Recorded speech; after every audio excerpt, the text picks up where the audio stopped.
কাতারে বাংলাদেশ দূতাবাস ও Bangladesh school and কলেজের আয়োজনে Doha Abu Hamour Bangladesh MHM school and college মাঠে শুরু হওয়া 4 দিনের বিজয় মেলা ও Bangladesh trade real estate remittance fair শেষ হয়েছে।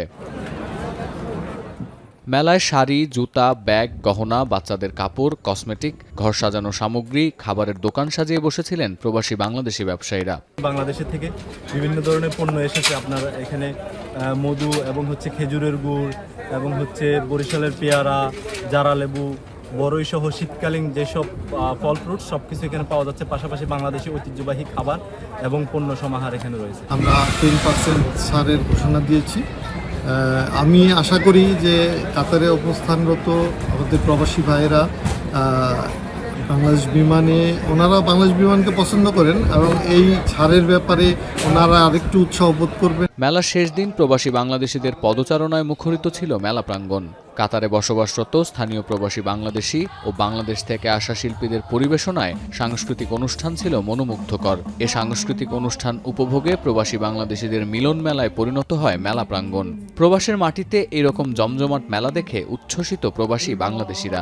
এটি আসলে প্রবাসী বাংলাদেশিদের একটি মিলন মেলায় পরিণত হয়েছে এই বিজয় মেলা।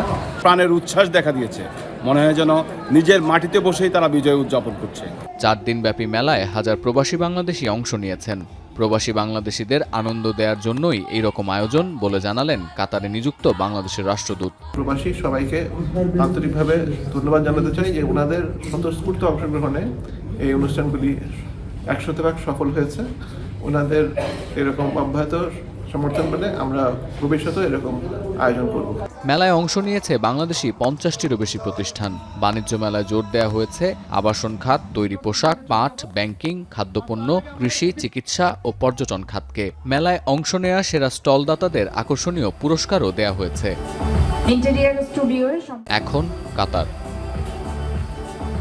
মাঠের অলরাউন্ডার আমি, আর ঘরের allrounder Tylox. Tylox toilet cleaner, clean মানেই টাইলক্স।